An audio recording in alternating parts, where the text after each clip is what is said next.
حضرت عمر فاروق رضی اللہ تعالیٰ عنہ نے حضرت ابی بن کعب رضی اللہ تعالیٰ عنہ سے پوچھا تھا کہ اللہ بار بار قرآن حکیم میں تقوی کی بات کرتا ہے اور ولی ہوتا ہی وہ ہے جو متقی اور پرہیزگار ہو، تو یہ تقوی کیا ہے؟ تو حضرت ابی بن کعب رضی اللہ تعالیٰ عنہ عرض کرنے لگے امیر المومنین میں کو آپ سے زیادہ تو نہیں جانتا، پر آپ نے میرے ذمے لگایا تو بتاتا ضرور ہوں۔ اگر تنگ رستے سے گزرنا ہو، ادھر بھی جھاڑیاں ہوں ادھر بھی جھاڑیاں ہوں، اور آپ نے کھلا لباس پہننا ہو، اہل عرب جبہ پہنتے تھے، کیسے گزریں گے؟ تو حضرت سیدنا عمر فاروق رضی اللہ تعالیٰ عنہ فرمانے لگے گزرنا ہے ذرا احتیاط کے ساتھ، کپڑے سمیٹ لوں گا تاکہ ادھر بھی نہ الجھ جائیں ادھر بھی نہ الجھ جائیں، محتاط ہو کے گزر جاؤں گا۔ تو حضرت ابی بن کعب کہنے لگے بس حضور یہ تقوی کی مثال ہے، ادھر بھی جھاڑیاں ہیں گناہ میں بندہ الجھ سکتا ہے، ادھر بھی جھاڑیاں ہیں، جو دونوں سائیڈوں سے بچ کے اللہ کی بارگاہ میں حاضر ہو جائے اسے متقی اور پرہیزگار کہا جاتا ہے۔ بات سمیٹتا ہوں، آخری بات سنیں۔ ہم لوگ نا جس دن صرف محتاط ہو گئے، ہمارے ڈاکٹر کہتے ہیں کہ دوائی سے زیادہ پرہیز کی ضرورت ہے، جس دن پرہیز کرنے لگ گئے نا، پرہیز، کچھ لوگوں کے لیے دوائی کھانا مشکل نہیں، پرہیز کرنا مشکل ہے۔ آپ یہ متقی کہتے ہی پرہیزگار کو ہیں، نماز پڑھنے والا نمازی کہلاتا ہے، متقی نہیں، حج کرنے والا حاجی کہلاتا ہے۔ متقی کی تعریف ہمارے شارحین اور محدثین نے لکھی ہے، گناہ سے بچنے والا متقی۔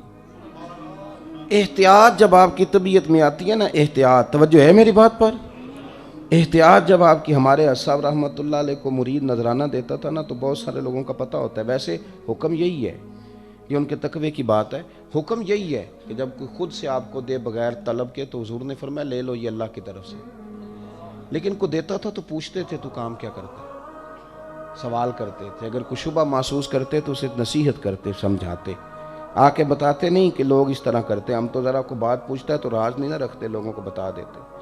محتاط اگر آپ تھوڑے سے ہو جائیں، اور محتاط بندے کے خرچے بھی کنٹرول میں ہوتے ہیں، اور خرچ کنٹرول میں ہو تو بندے کو ہاتھ پھیلانے کی ضرورت نہیں پڑتی۔ لمبے چکروں میں ہم سارے لگے ہوئے ہیں آمدن بڑھانے کے لیے، حالانکہ سیاںا بندہ وہ نہیں ہوتا جس کی آمدن زیادہ ہو، سیاںا وہ ہوتا جس کے خرچے تھوڑے ہوں، وہ سمجھدار ہوتا ہے، وہ پھر زیادہ اسے مشقت نہیں کرنی پڑتی، گزارا چل جاتا۔ محتاط رہیں، تقوی اختیار کریں۔ امام احمد بن حنبل رحمۃ اللہ علیہ فرماتے ہیں، کسی نے پوچھا حضرت ساری زندگی حدیث پاک پڑھائی، فقہ کے اسباق دیے، بڑے دور رس نتائج اللہ نے دیے آپ کی تعلیم و تربیت کے، کبھی کوئی مشکل بھی پیش آئی مسئلہ بتانے میں؟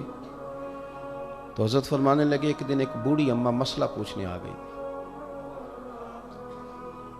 پردے کے پیچھے بیٹھ کے اس نے مسئلہ پوچھا تھا۔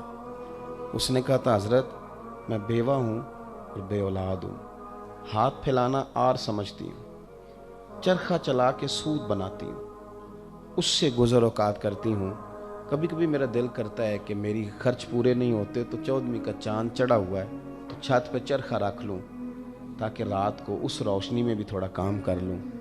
چند دن پہلے بیٹھی ہوئی تھی تو بادشاہ کا لشکر گزرا ہے، ہزاروں لوگ تھے، بڑی بڑی لالٹینیں تھیں، تو بہت ساری روشنی میرے چرخے پہ پڑی ہے، میں سود کاٹتی رہی ہوں، پوچھنے ہی آئی ہوں کہ وہ جو میں نے اس روشنی میں سود بنایا ہے تو اس کی کمائی میرے لیے حلال ہے کہ حرام ہے؟